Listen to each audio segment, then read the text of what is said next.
Why? Elizabeth Warren's humiliating self-own. The media give President Trump a reason to question fake news again. And Hillary will never leave. I'm Ben Shapiro. This is The Ben Shapiro Show.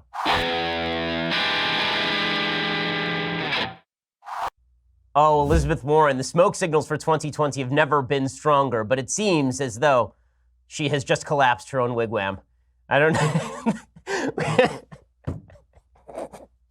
I don't even know, man. Her teepee, not her. I don't know. In any case, it's spectacular stuff. I can't wait to get this Elizabeth Warren story. But first, let's talk about how you can save money on stamps. So these days, you can save money on practically anything by never having to leave your house because time is money. Except you still have to go to the post office for stamps, except you don't anymore. Now you can go over to stamps.com. You can access all the amazing services of the post office right from your desk 24/7 when it is convenient for you. Buy and print official U.S. postage for any letter and any package using your own computer and printer. The mail carrier picks it up. You click, print, mail, you're done. Could not be easier. We use stamps.com here at the Daily Wire offices, and it is spectacular. Saves us time, saves us money. And right now, when you use promo code Shapiro, you get a special offer. $55 of free postage, a digital scale, and a 4-week trial. Go to stamps.com. Before you do anything else, click on that radio microphone at the top of the homepage and type in Shapiro. That is stamps.com. Enter promo code Shapiro for that special deal. $55 of free postage, a digital scale, and a 4-week trial. Go check it out right now. Again, stamps.com, promo code Shapiro. All the services of the post office directly at your fingertips. It's pretty spectacular, which is why we use it. Stamps.com. Use that promo code Shapiro for the special deal. All right, so Elizabeth Warren, making my day great again. So Elizabeth Warren is the senator from Massachusetts. I knew her a little bit when I was at Harvard Law School because she was a property professor there, pretty popular property professor. The first time I met her, she was recruiting for Harvard Law School, and she ripped on Rush Limbaugh. So that was a pretty good opener for what Elizabeth Warren was politically. Well, Elizabeth Warren today decided that she would engage in the most humiliating self-own I have ever seen in American politics. I mean, this is like the best self-own of all time. This is the equivalent to that guy who owned gold during the World Cup and then got killed for it. Hopefully nothing bad happens to Elizabeth Warren. Nobody is calling for violence, but this is a really bad own goal. My goodness. So we have to travel back in time to a time when Elizabeth Warren claimed that she was, in fact, Native American. She said that she had high Cherokee cheekbones. She suggested in a recipe book called Pow Wow Chow, I kid you not, that she was a Native American. And the recipe she submitted to Pow Wow Chow was a recipe, again, I kid you not, for crab bisque. Because clearly that was something the Cherokees made back in the day, crab bisque, the noted crab herds of the Oklahoma plains that her ancestors used to hunt. Elizabeth Warren told this story over and over about her Native American ancestry. And what she said was that there were racist members of her family who couldn't accept her parents' romance because her mom was partially Native American. Here's Elizabeth Warren telling the romantic story. Actually, you have it wrong about what it is I believe. Mm-hmm. Let's start there. Tell us what it is. Okay. My mom and dad were very much in love with each other, and they wanted to get married. And my father's parents said, absolutely not. You can't marry her because she's part Cherokee and she's part Delaware. And after fighting it as long as they could, my parents went off. They eloped. Okay, so her parents eloped because her mom was part Cherokee and part Delaware, which means you would think pretty hefty dose of Native American ancestry right there, right? I mean, if her family is worried about it, then sounds like that would be some significant Native American ancestry. So President Trump didn't believe this because it's nonsense. People actually checked into her background. They found there's no Native American ancestry anywhere in the time horizon of rationality. So President Trump went out on the campaign trail. This is back in 2017, I believe. And he was holding a rally in Montana. And he suggested that he would give her $1 million if she could prove her Native American ancestry. And we will say, I will give you $1 million to your favorite charity, paid for by Trump, if you take the test and it shows you're an Indian, So today, Elizabeth Warren came forward with the evidence that she was, in fact, Native American. Now, I think that it is important to note, if you don't believe in media bias, you have to check out the headlines today because the headlines today are truly astonishing. The headline today from the Daily Beast suggests that there is strong evidence that she is Native American. Okay, it says, this is the actual title. Elizabeth Warren DNA test reveals Native American ancestry. Her claims to indigenous heritage had been ridiculed by Trump. CNN had a headline about Elizabeth Warren. Same thing. He says, Trump offered $1 million. Now he says, who cares? And Elizabeth Warren releases test with strong evidence of ancestry. And then analysis, why Elizabeth Warren is #1 in our new 2020 ranking. So CNN obviously has a pretty strong agenda here. So what this would suggest, if you just read those headlines, is she took a DNA test and it found that a great-grandparent was Native American or something. Well, not so much. So she took a DNA test, and here's what it showed. This is according to the Boston Globe. The analysis of Warren's DNA was done by Carlos Bustamante, a Stanford University professor and expert in the field who won a 2010 MacArthur Fellowship, also known as a Genius Grant, for his work on tracking population migration via DNA analysis. He concluded that the vast majority of Warren's ancestry is European, but he added that the results strongly support the existence of an unadmixed Native American ancestor. So what exactly does that mean? Here's what it means. Bustamante calculated that Warren's pure Native American ancestor appears in her family tree in the range of 6 to 10 generations ago. 6 to 10 generations ago. In other words, her actual Native American ancestor could be Pocahontas. That takes you back like 200 years. That's just to be straight about this. Her claim that she has Native American ancestry was that her mom was so Native American that she was discriminated against by her dad's family.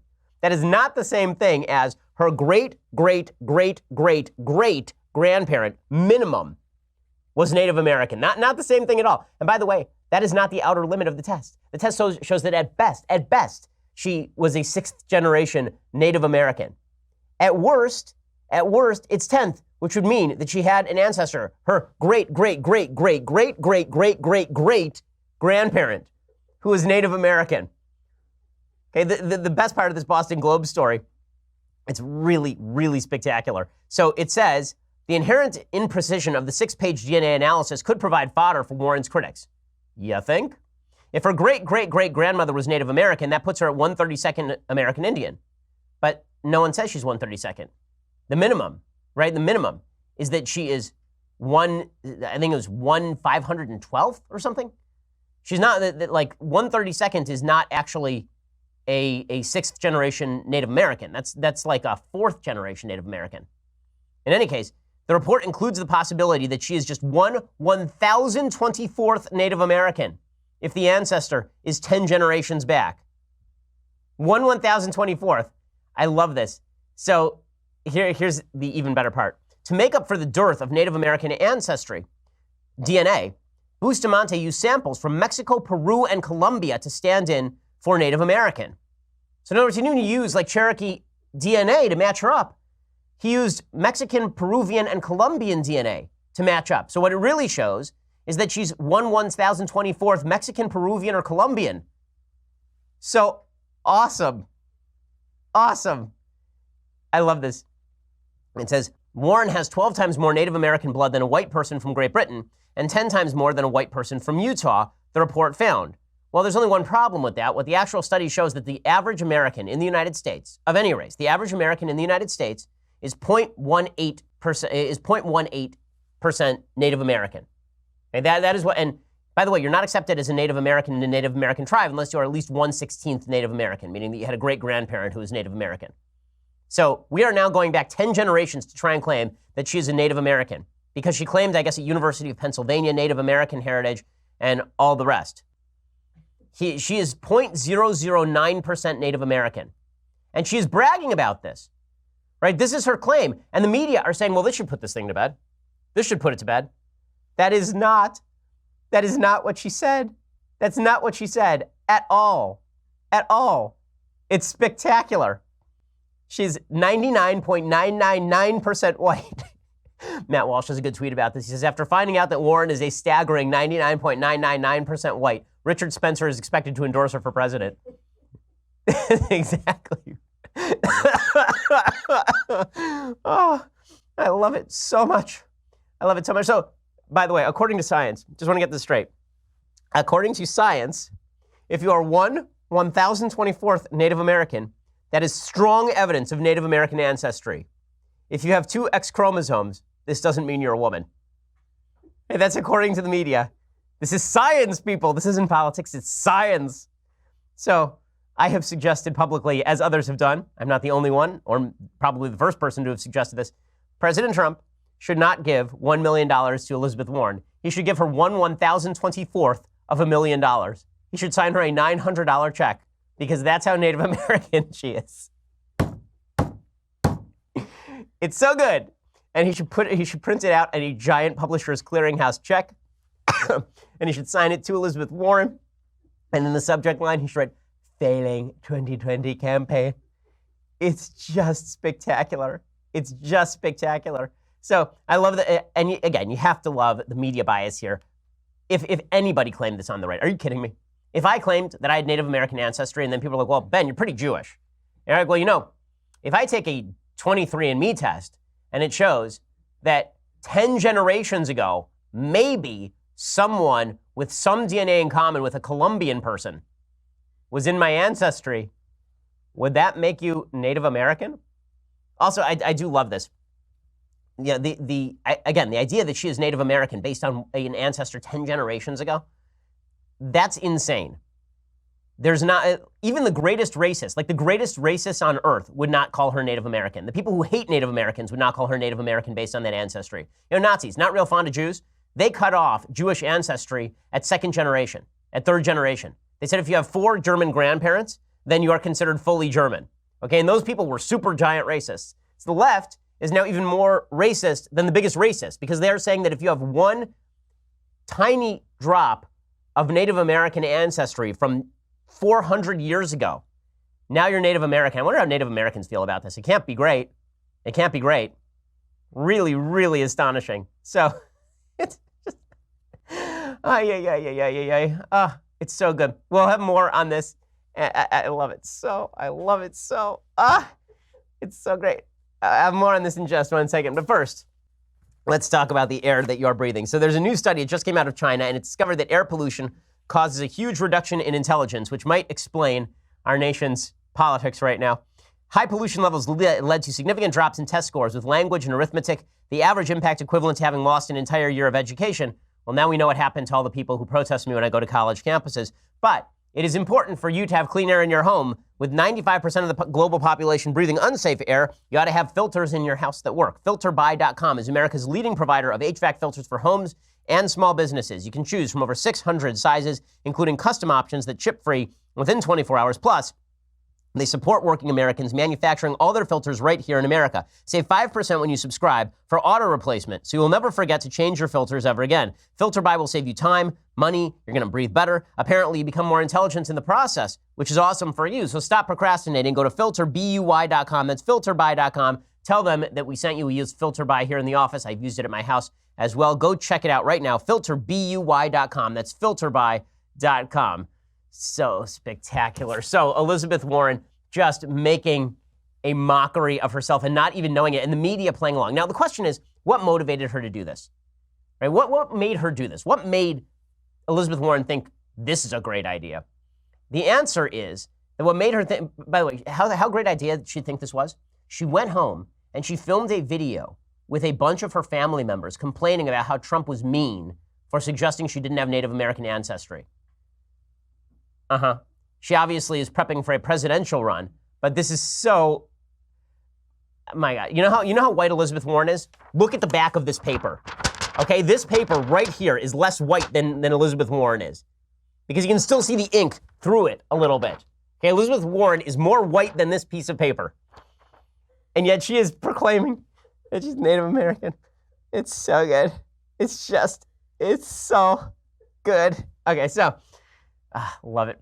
But why did she do this? She did this because she knew the media would cover for her anyway. So the media wrote a bunch of headlines saying that now she had been justified. She had been justified in her accusations. She had been justified in her claims. And she is calling on President Trump to sign her $1 million check because she is possibly 0.09% Native American. Solid stuff there. But she's right, because the media do back her play. No matter what she does, the media will back her play. And that's obvious from the weekend's media coverage. The media, it's funny. Folks on the left suggest that the people on the right are bitter clingers. We cling to God, and we cling to guns, and we cling to our American status. We cling to our borders, and we cling to our language. We cling to all sorts of terrible things. You remember Barack Obama blamed evil republicanism on being bitter clingers. Elizabeth Warren is bitterly clinging on to this narrative, and the media are bitterly clinging on along with her. And then they are clinging on to a bunch of other false narratives that they are putting out. Now, all they have to do, I've said this on CNN, all that the media have to do in order to undermine President Trump is just try to stick to the truth. They can't do it. There's nothing that they can do that will force them to stick to the truth. And I have the evidence of this. So over the weekend, there were two separate major media stories that turned out to be basically false about President Trump. Story number one. Here is an NBC tweet about a rally that President Trump did, I believe, Friday night. It says, watch. President Trump says Robert E. Lee was a great general during Ohio rally, calling the Confederate leader incredible. Now, you'd think, well, that's bad stuff. You probably shouldn't call a Confederate leader incredible. It is true, by the way, that Robert E. Lee was a good general. I don't think he was a great general, but he was a good general. That doesn't mean that he was a good person or that he believed good things, but that was the headline from NBC News. The headline from NBC News is that Trump said that Robert E. Lee was a great general and called the Confederate leader incredible. Now, here is what President Trump actually said about Robert E. Lee. Here's the clip of President Trump talking. And one day, it was looking really bad. And Lincoln just said, you hardly knew his name. And they said, don't take him. He's got a drinking problem. And Lincoln said, I don't care what problem he has. You guys aren't winning. And his name was Grant, General Grant. And Lincoln said, I don't care if he's an alcoholic. Frankly, give me 6 or 7 more just like him. Okay, so there is Trump actually talking about Grant. What he was saying is that Robert E. Lee was a great general who was overcome by Grant. He was not saying that Robert E. Lee was a wonderful, wonderful person standing for wonderful things. So NBC has to actually correct it. So Trump tweets this out. He says, you guys, you got this wrong. You got this wrong. So here's President Trump's tweet.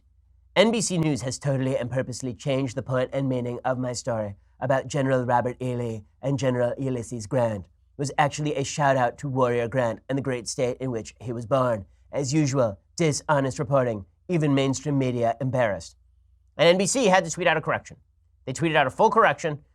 An earlier tweet misidentified the general President Trump described as incredible at a rally in Ohio. It was General Ulysses S. Grant, not General Robert E. Lee. An attached video clip lacked the full context for Trump's remark. Here is the full clip. It took NBC News 2 full days to retract it. 2 full days.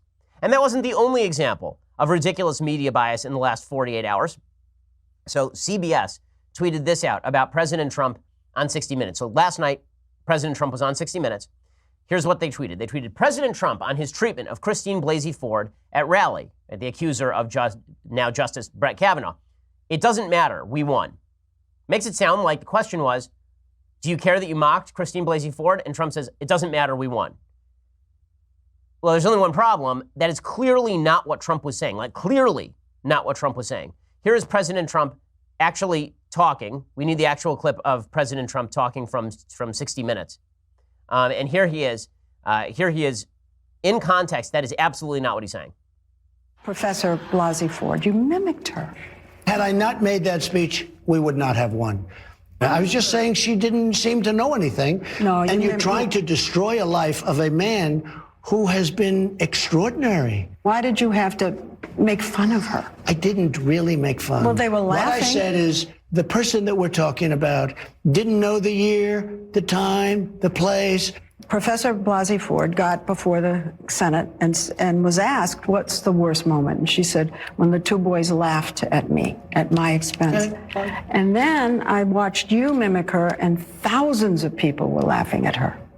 They can do what I will tell you, the way now Justice Kavanaugh was treated has become a big factor in the midterms. Have you seen what's gone on with the polls?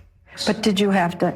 Well, I think she was treated with great respect. I'll be honest. But do you think there you are those that treated think her she with, shouldn't have been? Do you think you treated her with great respect? I think so, yeah, I did. But you seem to be saying that she lied. You know what? I'm not going to get into it because we won. It doesn't matter. Well, we won.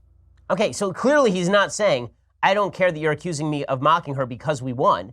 He is saying, I'm not going to get into this with you. It's over. We're done. The media covered this as though he was saying that he didn't care that he had mocked her, which is actually not what he said. So they took that out of context too. It's just amazing. It's just amazing. So again, when President Trump slams the so-called fake news, when they actually are participating in fake news, they absolutely 100% deserve it. They absolutely 100% deserve all of it. Okay, in a second, we're going to go through an epic episode of some good Trump, bad Trump, because President Trump was on 60 Minutes yesterday. But first, let's talk about how you are going to relax. So does this news cycle make you want to relax? Do you need to relax a little bit? I mean, I know you're boneless from laughter over Elizabeth Warren's claim that she is Native American. But still, if you're a little bit stressed out over the midterm elections or anything else in your life, you really need to talk to my friends over at Zeal. You go to Zeal.com or Zeal's iPhone or Android app, ZEEL.com, and you can select from top local, licensed, pre-screened massage therapists. Choose your favorite technique, gender preference, time and location for your massage, and Zeal will then send you one of their 10,000 licensed massage therapists with a massage table, music, and supplies to give you a 5-star massage. Scheduling, booking, payment, fast and easy, even the tip is included, 7 days a week, 365 days a year. A Zeal massage therapist can be at your door in as little as an hour. They've been featured in the Wall Street Journal, New York Times, Vogue, Good Morning America.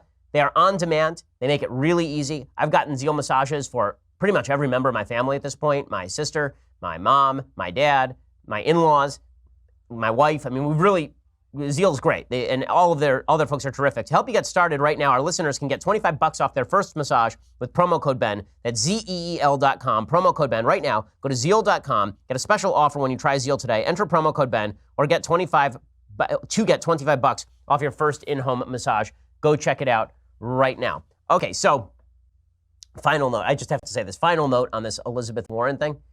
The left is now trying to gaslight. So they say Elizabeth Warren says that she is Native American. And then we go, well, no, she's not.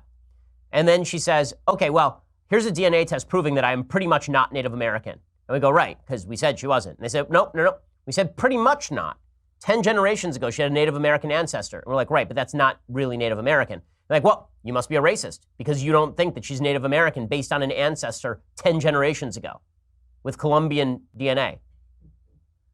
Okay, you don't get to do that. And Elizabeth Warren is obviously kicking into high troll mode. So she actually tweeted out this morning that President Trump has apparently forgotten about his promises to pay her money. It says, having some memory problems, Mr. Trump, should we call for a doctor? Here's something you won't forget, Mr. President. You're the least popular president in modern history, and your allies will go down hard in the midterm elections. 22 days. Tick-tock. Tick-tock. So basically, Michael Avenatti just took over Elizabeth Warren's Twitter feed. Good luck with all of this for the Democrats. Now, with all of that said, President Trump was on 60 Minutes last night. He did, overall, I think, a pretty good job because he was dealing with an interviewer in Leslie Stahl who is wildly anti-Trump, really, really hates Trump, and you can tell from the questions. But it was I'd say it was a pretty epic episode of Good Trump, Bad Trump. So I have been the progenitor, like the actual creator, not 10 generations ago, the actual creator of Good Trump, Bad Trump. You know, this model that says sometimes the president says good things and sometimes the president says bad things. And we have a theme song for it. We haven't played it in a while, but today seemed an apt day, so let's play a little Good Trump, Bad Trump. Good Trump, bad Trump, which one will we get today? Okay, so on the good Trump side, I have to acknowledge that the president did quote tweet me this morning, which was kind of fun. So he watched my final Sunday special on Fox News and he tweeted out, "The only way to shut down the Democrats' new mob rule strategy is to stop them cold at the ballot box. The fight for America's future is never over. Ben Shapiro." And thank you, Mr. President. I appreciate it. So that's good Trump. Other good Trump, he said some interesting things on 60 Minutes. And when he talked about the Democrats not wanting the country to heal, this obviously was correct. Here's President Trump going after the Democrats. He is not wrong about this, considering that Elizabeth Warren today is doing the "everybody hates you, Mr. Trump," and "my Native American ancestry is real," and Hillary saying "no civility for Republicans," and all the rest. Here is President Trump talking about Democrats wanting to divide the country. We need to be healed. I don't think they want to heal yet, I'll be honest. you don't want to heal yet. I saw Hillary Clinton made a really nasty statement. I don't think they want to be healed. I do want to heal. Okay, so I agree that the Democrats don't want the country to heal. I'm not sure that President Trump is the most healing president, but we will count this in the category of good Trump. In the category of bad Trump, here was President Trump talking about Saudi Arabia. So he has made a couple of comments. What he said on 60 Minutes was not bad, but Saudi Arabia is enmeshed in a massive scandal right now because there's this guy named Jamal Khashoggi. And Jamal Khashoggi was a person who wrote op-eds for the Washington Post. He was a longtime retainer of the Saudi royal family and a critic of the regime. He entered the Saudi consulate in Istanbul, Turkey on October 2nd, seeking documents relevant to a divorce. The Turkish government claims that they have proof that a Saudi hit squad murdered him inside the consulate, chopped his body up, and then dispatched the remains in a black van to a private plane headed for Saudi Arabia.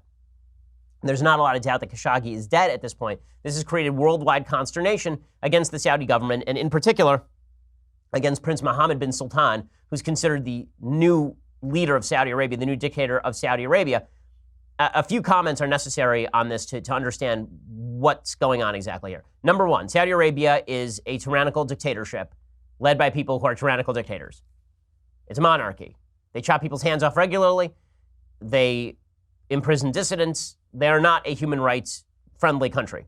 Mohammed bin Sultan was supposed to be a reformer, but even as a reformer, he's still the dictator of Saudi Arabia. This is not a supremely shocking story on any level other than we know the name of the guy who has disappeared, as opposed to presumably many other people whose names we don't know who have been disappeared. Second, the Turkish government has a pretty strong interest in trying to humiliate the Saudis because the Turkish government has basically been anti-Saudi for years. They're in bed with the Iranian government at this point, and to a certain extent in bed with the Syrian government as well. All of that said, the Turkish government releasing evidence in an attempt to make it look like they are our friends. Erdogan, who's the leader of Turkey, also an Islamist thug who has imprisoned dissidents and killed dissidents too. So there are no good guys in this part of the world, at least not in leadership positions. In any case, the call for the United States to distance itself from the Saudi Arabian government after all of this, I think is appropriate. But I think it's also appropriate to note that the outsized consternation with regard to Khashoggi, which when I say outsized, I don't mean that it's inappropriate. It's totally appropriate. But when compared to the amount of consternation over Turkey imprisoning thousands of people, and until a minute ago, imprisoning a U.S. pastor, or Syria murdering 500,000 people, or Iran pursuing terrorism across the region, it is amazing how the human brain has the capacity to hone in on a single incident of evil in a way that it doesn't on literally hundreds of thousands of incidents of evil. But with all of that said, the United States does have to do something if the Saudi Arabian government is calling dissidents back to consulates and then murdering them. That's not that is a bad thing. Here's President Trump on 60 Minutes talking about it. He changed his tune a little bit today. They are ordering military equipment. Everybody in the world wanted that order. Russia wanted it. China wanted it. We wanted it. We got it. So would you cut that off? Well, I tell you what I don't want to do. Boeing, Lockheed, Raytheon, all these I don't want to hurt jobs. I don't want to lose an order like that. There are other ways of punishing, to use a word that's a pretty harsh word, but it's true. Okay, so when he says that he wants to maintain certain economic ties, that's not great Trump, right? He needs to actually be exerting pressure on the Saudis for reform. Now, he has to do that carefully because he also doesn't want to give a lot of leeway and leverage to the Iranians, who are enemies with the Saudi regime and have been fighting a proxy war in Yemen with the Saudis. Like, there are no good guys in this particular area of the world. But with that said, the president ought to be signaling some pretty harsh rhetoric with regard to the Khashoggi situation. He is not. So that one files under bad Trump today. He said that the Saudi Arabian government denies it. They say that it's not real, so we're just going to ignore it.